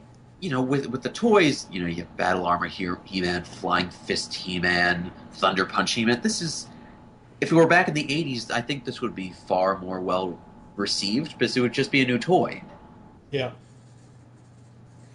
Absolutely. So, the final page, we get Despara walking away, and she says, "What humanity? Hordak is thousands, millions of years old. He was around long before humanity existed. I still believe in 2 + 2 = 4. What do you believe?" "What do you believe, child?" ? If he truly wished to keep you as his, Hordak should have never let you come home. Next, daddy issues. Oh boy. Number 4, I like it. The story is continuing. I love the art, even though the art changes a little bit mid-issue. I don't like He-Man's new armor. It's not that, oh my god, it's not what I know, or oh my god, it's not Filmation, or oh my god, it's not 2002. I wish they would have made a different choice. It's oddly impractical. Yeah, and the sword... Okay, the sword, I will say, I wish it was Filmation. Yeah. I'm more of a fan of this new sword than the rest of the outfit. Yeah. What other thoughts do you have on the 4th issue before we take another quick break? No, not a lot of filler, really. Yes, there's a lot of Tila Despara stuff, but it serves a purpose. Yep, absolutely. All right, so like I said, we're going to take a quick break, and we'll come back with issues 5 and 6 after this. I don't know what you're doing away from Snake Mountain, but you don't have to stay on my account. So, we are back in issue number 5. Best cover of all 6 issues. But incredibly misleading. Well, not really. Talking about the same one with Shadow Weaver and She-Ra? Mm-hmm. Yeah. It's not really misleading. It's not a lie like cover number 2 was. Well, the She-Ra get-up makes no appearance in this. Well, no, but I think it's more so to homage that they're leading us to the origin of She-Ra at some point.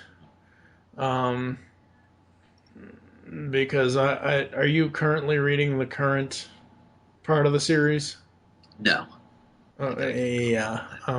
They're going to lead up to it, because the current arc that's about to start is, I think it's called Blood of Grayskull, and the new issues have the tagline in the Horde logo, "Origin of She-Ra." She still hasn't gotten the powers yet? Well, issues 7 through 12, which we will talk about in Pullbag episode 93, they go to Subternia. Ah. So, yeah. So, issue 5, what I think that...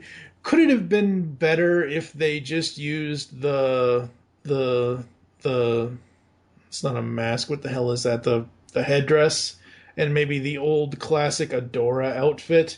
That might have been the red and white Adora outfit. That might have been a little bit better here.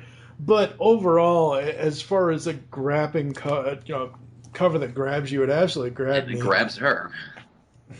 Quite literally, yes. So we pick up Eternia, Castle Grayskull. It is the font from which all missions flow, or magics flow, the essence of Eternia, and by extension of the essences of the universe. As the font is core to Eternia, so is Eternia core to the universe. Yawn again, and I will have your mouth stitched shut. It opens with this epic battle scene. There's this cool little piece at the very top where it seems like half a dozen Horde troopers or so have picked up Ram Men or just attacking the crap out of him. Poor Rami. They're really stretching him out. I was really hoping to see him do some... I was really hoping to see that... Because when you see Ram Man in the old Filmation cartoon, his sound effect for his bouncing is like a boing, and I was hoping to kind of see that a little bit more. But poor Ram Man, yeah, they are. The Horde troopers are basically destroying the Masters here. It's crazy. So they start talking about 1,000 years ago in Hordak and yada yada yada. We get yet another epic battle scene. Big old splash page. Yep, big old splash page. You get Mossman, you get Randor, you get Man-at-Arms. Wait, there's I want to say Elephant, but Elephant. Why is his name escaping me at the moment? Oh, I know who you're talking about.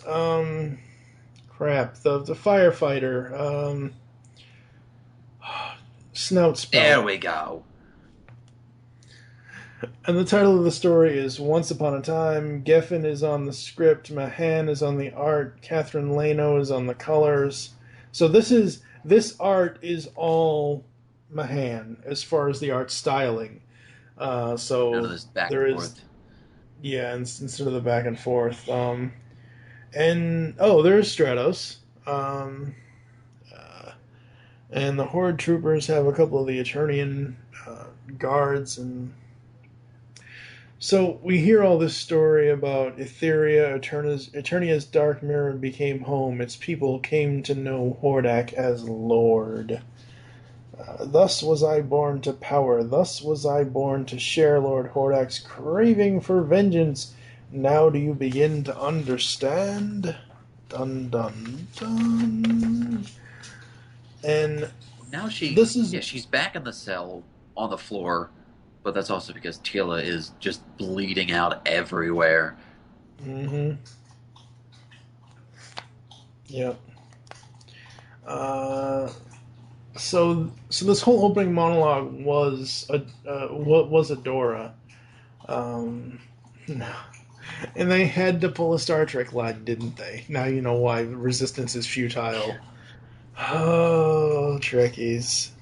Why do you resist? And Tila just mumble. It doesn't really say anything. Bet Night Guard 50 gold pieces I could get you on knees before me. too easy. That's funny. Yeah, at this point, she's just kind of playing with her. Yeah, a little bit. Very awesome. Very awesome. I don't know who's greater fool, her for resisting or me for trying to what? Connect with her? Justify myself to her? I've all but killed her. The only reason she's still alive is because I charged the medtechs to prolong her agony. What humanity, Hordak, is thousands of years, millions of years old. And we see Zora again. I've startled you. My apologies, Adora of Eternia. That is not my name! And you're concerned more with a name than with an apparition. Names have power. So this is basically a flashback to the scene that was at the end of the last issue. Yeah, pretty much. So far, digging the art, digging the story. Her eye makeup consistently changes, and it looks like that scar got worse. Yeah. At least it doesn't look worse from the side, but the panel on that next page where she says, "The truth is as you would have me believe it. No, the truth is you must come to know it." That top right-hand panel, the scar looks worse, yet on the mid-right-hand panel where she says withered and died, it doesn't look as bad as it looks at the top. No. So that's a little... It looks even thinner, the one beneath it. Yep. Maybe it's just the way that my hand drew it, I guess. So now He-Man is basically in the midst of battle with the new armor and the new sword and just thrashing these poor troopers around left and right. Yeah, Man-at-Arms is like, I'd ask where you got off to, but the new armor is answer enough. It's a long story and doesn't involve rescuing Teela. Do you even have to ask? Alright, so we get to Stratos, who... I can't... That is a really weird angle of Stratos. Yeah, it's almost like he's flying and doing a backflip at the same time. It's almost like they wanted to give the male viewers a crotch shot of Stratos. I don't know why. This is an equal opportunity issue. Apparently so. They're pulling back. We've routed them. Why would they fall back? Their momentum would have carried them through the first and second perimeters. Try not to sound so disappointed. Not all of us got new armor. I do like this Man-at-Arms right here because he does have his classic weapon. I think that's awesome in his hand. The top panel where he says, try not to sound so disappointed. Yeah, I was expecting to see to see it in orange, so yeah. There it is. Oh, well, yeah, it's not orange, but at least it's the sort of classic design. So we go to not disappointed, suspicious that Despard is not one to walk away when there's still blood to be spilt. Strategic retreat? Are you asking me or telling me? The Forge, you found... How did you discover the Forge's whereabouts, its existence? Zor. Sorceress? But she's dead. Do mages ever truly die? He's Man-at-Arms. I don't know whether to be comforted or disturbed by that. The new sword as well as you have been busy. Time enough for talk later. Now belongs to Teela. And they're gonna go after Teela. Yep. All over the place. Pretty much. And we go back to Etheria, the Despondo's wasteland. And Adora is in Etheria. And we see Shadow Weaver. And she refers to her as mother. Yes. So if she's mother and Hordak is her father, is there this... obviously they won't touch on it, but has there been this farce that there's some sort of relationship going on between Hordak and Shadow Weaver? No. No, I don't think so. Shadow Weaver, in this incarnation, it's kind of like she's a cross between Driel and Morticia, honestly. Like, seriously. Because she looks a little bit like a Trollan as far as her cloak around her head and her eyes and just the blackness of we don't know what she looks like. And then obviously, Morticia had all the tentacles instead of actual feet in the Addams family. But, so Despara goes back and she wants the truth. And Shadow Weaver is telling her the truth. What would you know, child? Who am I? Had you not been taken, Adora of Eternia, Princess Adora, if such as that means something to you? There was no throne waiting for you. The throne was your brother's to claim, your twin brother. Eternia has little use for queens except for ornaments to dangle from a king's arm. I don't agree with that. Okay, sure, in the old cartoon, Marlena didn't really do much, but she was a warrior in the 2002 cartoon. Yeah, she was. And we get next page, we get some more story, and we get some beautiful shots of Skeletor. Yeah, he looks sweet. Just those eyes. Yeah. That armor is awesome. Looks kind of battle ready. Yeah, so it's kind of a flashback to when the twins get stolen. Yep. It's kind of a flashback to when Luke and Leia attempt to be stolen, and I'm sorry, wrong continuity. Every time I watch Secret of the Sword, I cannot help but think of Star Wars. Honestly, well, there's a lot of that in Masters. Yeah. God, that Villains Month ad page. Ugh. Well, there's one shot of Skeletor holding the infant, and it's really vicious on the way he's almost grabbed it by the neck and kind of dangling it around, throwing it in the sorceress's face. Yeah, that's wicked. Very, very creepy looking. So, is it just me, or does Shadow Weaver change cup size to cup size, panel to panel? Yeah, I'll agree with you on that. Because, hell, in this one panel where she says, the sorceress seated you to save your twin. Had combat continued, one or both of you might have been killed. The prophecy was all. In that panel, it looks like she's fondling herself, really. The way where her left hand is on the top left-hand panel. Well, even wicked mutated sorceresses need to go through a monthly breast exam. Yeah. The art on these two pages is amazing, though. The red, the black, Hordak coming in, and what I assume is he does kill Shadow Weaver. Yeah, the arm comes in. Yo, Dad! Snaps her. Yeah, well, I don't know. It's comics. Characters never stay dead for long. Right, but this is a little different than... This is slightly different than mainstream, like, DC continuity. Because it does look like she does, because... she just disintegrates. Yeah, she just disintegrates. Look and learn. Do not disappoint me, daughter. It's kind of sad that Shadow Weaver only showed up twice in these first 5 issues. Here and back in issue 3. Much like Evelyn with Skeletor, there's always kind of that dynamic where they want to overthrow them.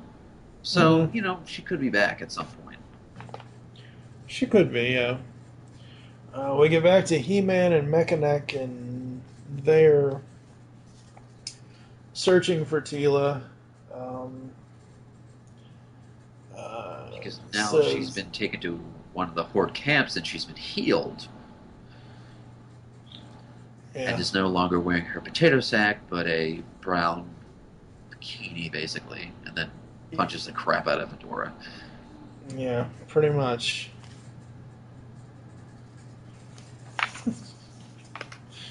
Yeah, she basically bitch slaps her. Um, your mother gave me to Hordak, or so he would have me believe. My mother, the sorceress. The who? I am your king's daughter, taken at birth by... Whoa, whoa, whoa. Before we get into that, you healed me, right? I did, with help. Good to know you can do that. She stabs her right back. Now we're even. So what is this all about my mother and you being whatever? I think this marks the continuation of a beautiful friendship. Next issue, Victory! I loved issue 5. I thought issue 5 was great. The art was amazing. The story... they are putting such a twist on Secret of the Sword that it still retains the elements of the kidnapping, of Hordak brainwashing Adora, but with Hordak being thousands, millions, bajillions of years old, it's so much more interesting now.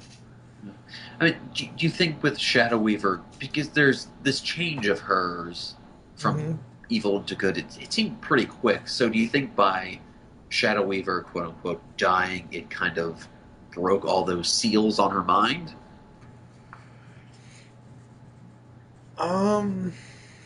It probably broke the seals, but it's more so she has to choose what she wants to do. Yeah.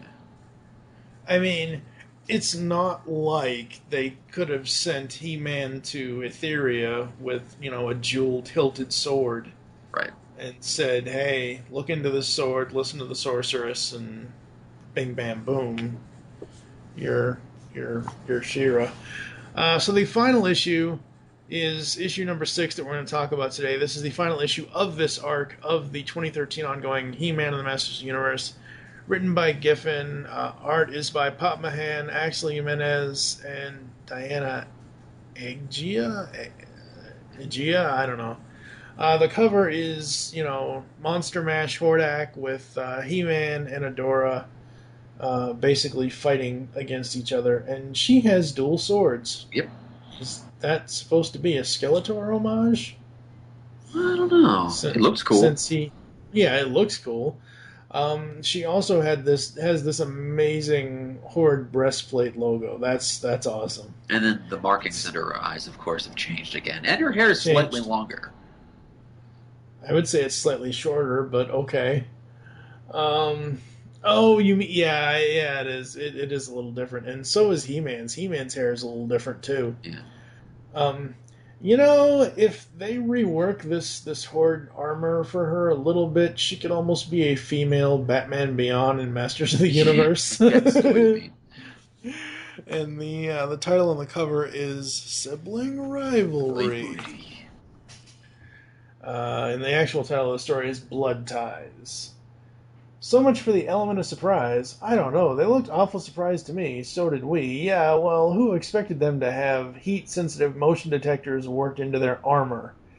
Okay, now, they say it's armor, but I still believe these Horde Troopers are robots. So do I. I don't know. Well, I mean, it's technology anyway. Yeah, that's true. So we've got that opening page, and this isn't really a splash page. It's more of 2 pages with about 5 panels, 8 panels total, I think, between the 2 pages. And He-Man says we should have known that we know they're more machine than man. Twisted, evil. Yes. They keep coming. There's no way out. Oh, there's always a way out. On the bright side, this may keep them too occupied to attack Grayskull. Now, I'm wondering if this is an editorial mishap here, but He-Man says not to carp on it. I think he means crap on it. But I told you should have stayed behind. And we see Battle Cat. Looking like Battle Cat. Yeah, Battle Cat is kicking ass. Even your pet doesn't listen. He's not my pet. He chose me, not the other way around. He's never listened. This is a really sucky rescue. That's Tila's line. Don't worry, I'm sure she'll stick a few choice adjectives into her greeting. She always does. Oh my god, it's so awesome. So the artwork changes again. Yep. And Despara is fully healed. She has no scars from Battle Cat's initial attack on her. That any way to say thank you for healing your wounds? Or our wounds? Despara wouldn't say thank you for anything. And Adora? Too soon to tell. If her wound is healed, did Tila use magic? Are the sorceress's powers showing themselves through her? I don't know. I do know at one point later down the line we get to see her as Snake Mantila with the snake armor on. So well, now she's wearing bits and pieces of Despara's armor, so she looks very Mad Maxy-ish. Yeah, she does. That's a little strange. So, what happens to you now? Now I fight. Then I fight and die, but this time I fight for what I believe in, and that would be you. Whoa, too much responsibility. You're the only thing in my life that still sits true, that counts for a lot. Get to the next page, and we get Hordak basically throwing a temper tantrum. He's finally shown himself. So yeah. He's crossed over from the bright side. From Etheria, yeah. That's a little... I love Tila's line, forgiving God. Huh. I wish I had a mirror so I could see if we really look that stupid.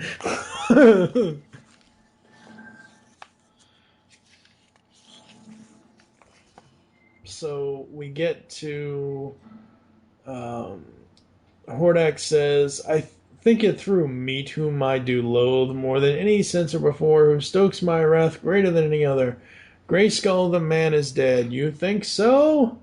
Or does he survive if only by bloodline? And what if that bloodline were fouled, made corrupt in service to his greatest foe? I know you've lied to me. I know of your deception. How does my knowing this suit you? Why does the truth suddenly suit you?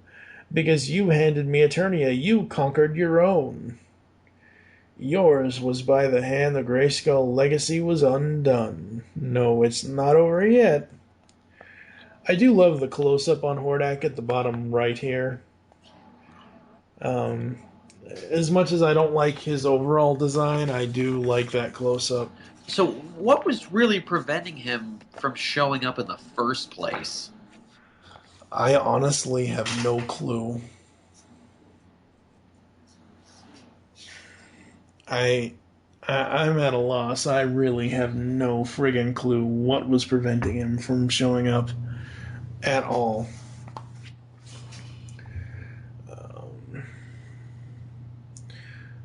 So we get another close-up between him and Tila, and what of Adora? I won't leave her behind for you two. By all means, meet.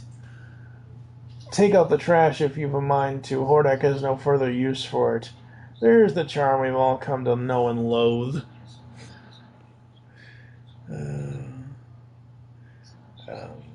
So He-Man and Mechanic show up, and Tila says, had to be him.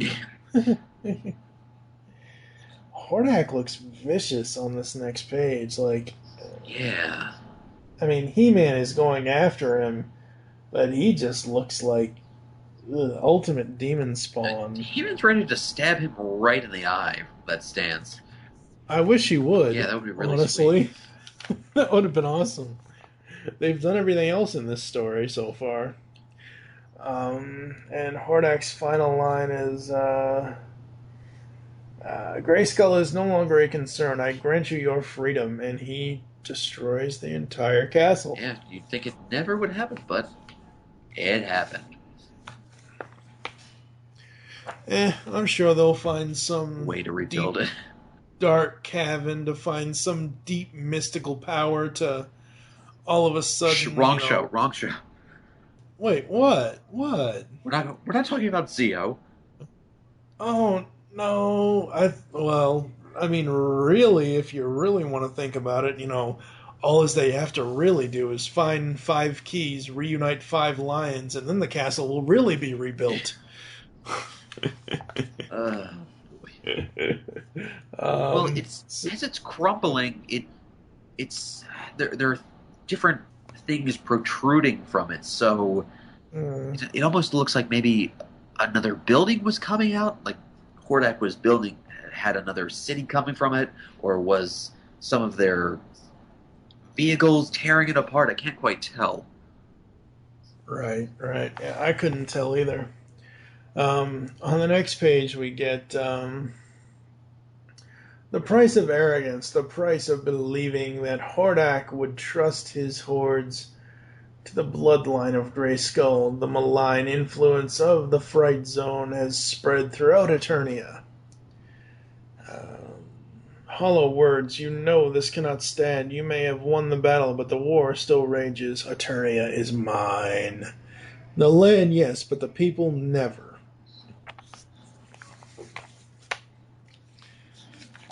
And then we get to Mechanic, we're doomed. For once I agree with you, says Tila. And He-Man basically tells Battlecat, run, my friend, we shall meet you at Point Dread. Don't tell me you have a way out of here. First rule of men-at-arms, always be prepared. And here comes the Talon Fighter. That was awesome. Yeah, it's pretty cool. That was really awesome. I always love the Talon Fighter. I'm hoping at some point we will see more of Attack Track, honestly.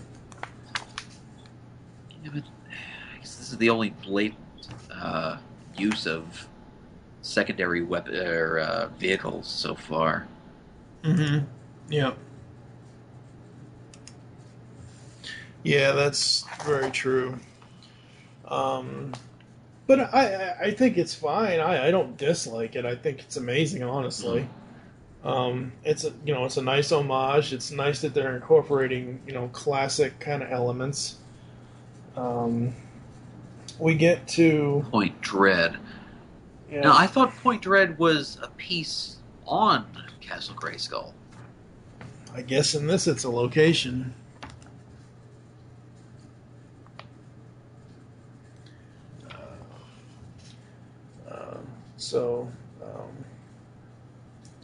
So we get to Randor and Adam talking, and the girl, Despara, my daughter, returned to me?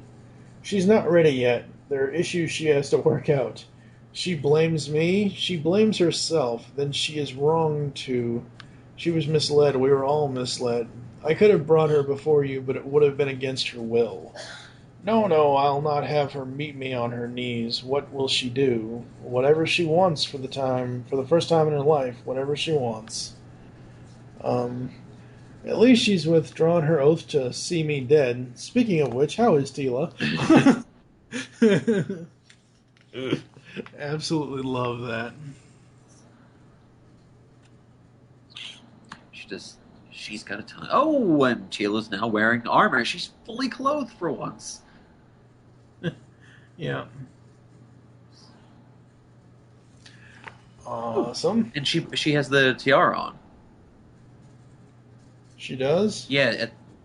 At the very bottom. Yeah. No, he let Adora go. You really think changing the subject is going to do you any good? I know. So she wants to find out more about her mother and all that. Which is going to be interesting. then we get back to, let's see, she is something, isn't she? She is a good friend. Good to hear. She is, after all, betrothed to Adam.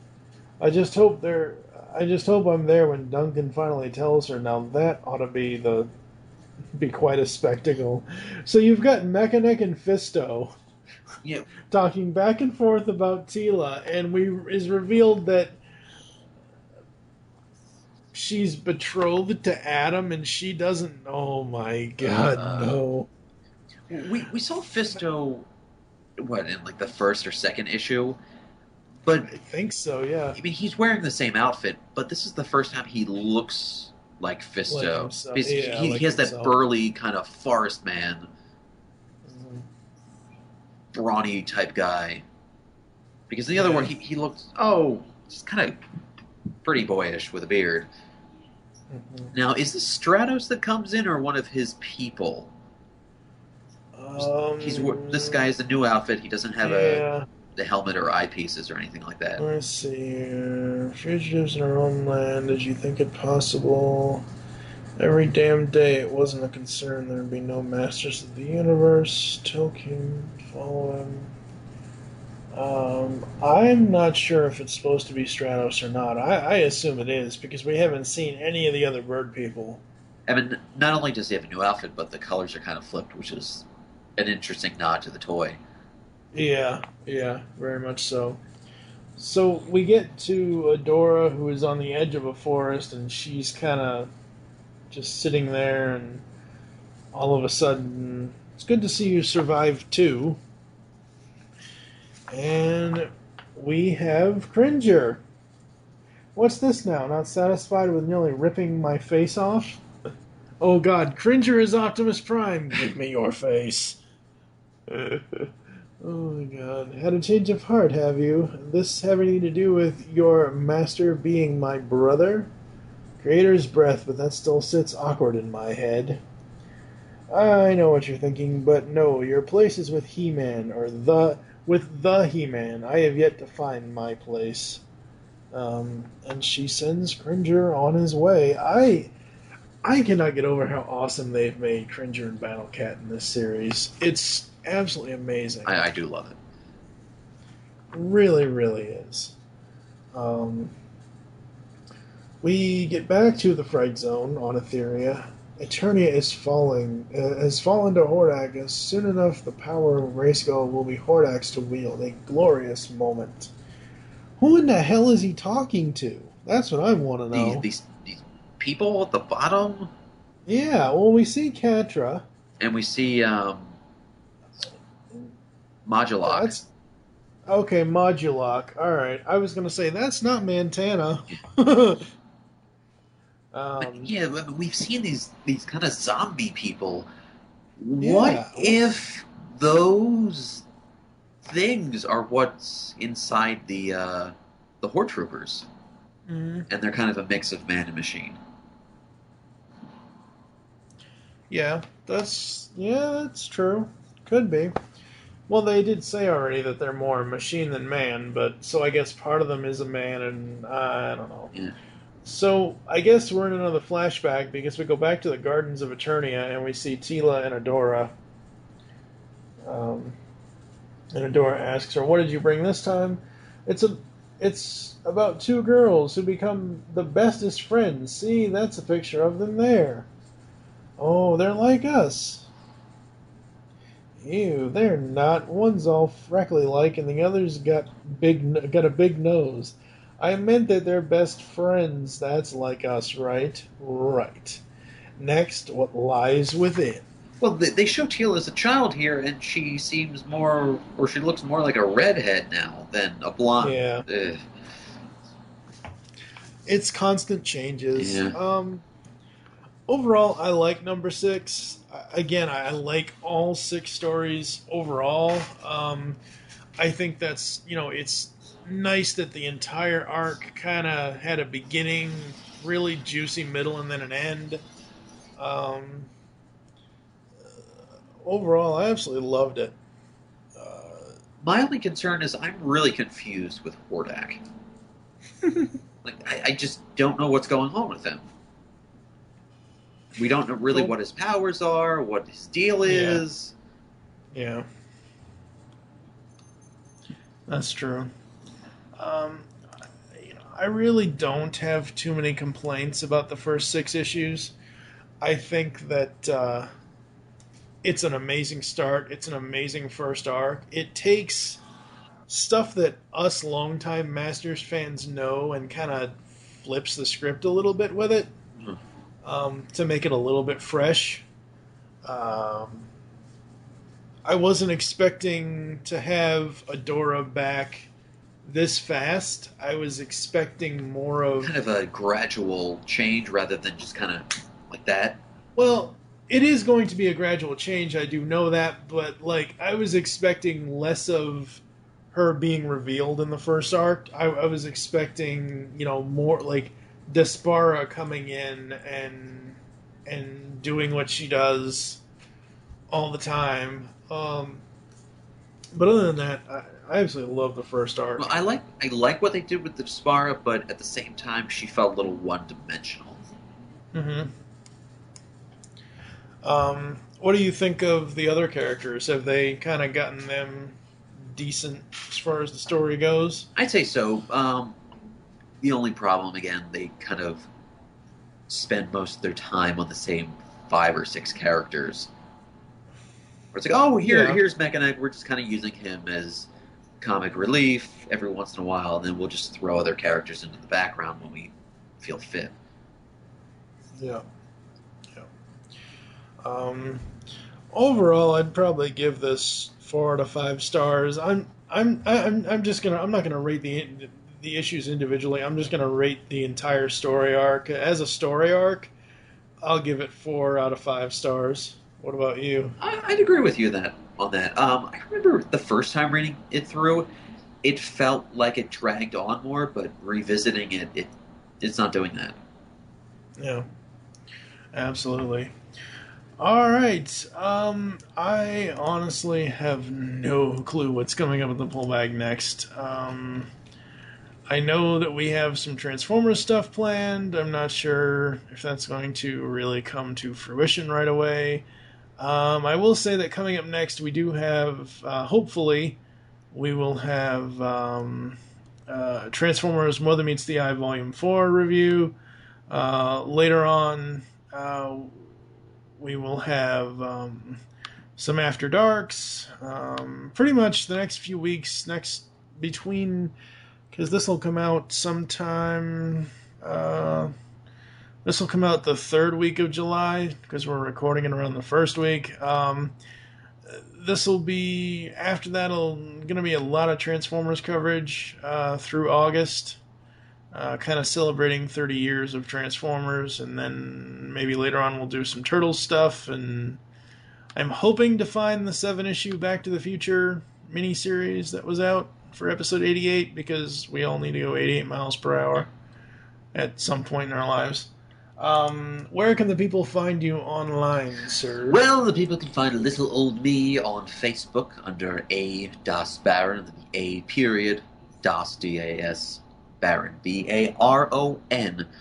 Twitter at A. Das Baron, and then my own website, which will have links to all of that as well, adasbaron.com, which I dedicate mostly to my voice acting stuff. It's slow in getting off the ground, but I finally have one. So, my demos and whatnot are there. Awesome. Alright, you can find me, TFG and Mike, on Twitter. You can also follow at Geekcast Radio and for all the other network updates. Make your great escape into comics, and we will catch you next time. So, hooray for that little bit of difference. Hey, you two, knock it off. Orko, what are you doing here? Trying to sleep. Orko, you've been asleep in the back seat all this time? Yeah, I hope I didn't miss anything exciting. You've just heard the latest episode of The Pullback, the GCRN's comic review and discussion podcast. There are several ways to get in touch with us and leave feedback for the show. You can visit the website, geekcastradio.com, where you can comment on the episode and all of our different podcasts. You can rate our show on iTunes. Be sure to leave us feedback. Call the voicemail line, 502-526-5821. Please remember to tell us the show you're leaving the message for, and your name. Become a fan of us on Facebook by searching Geekcast Radio Network. Send us an email feedback at geekcastradio.com. Follow us on Twitter at GeekCastRadio. So until next time, make your great escape into comics and unleash the geek in you.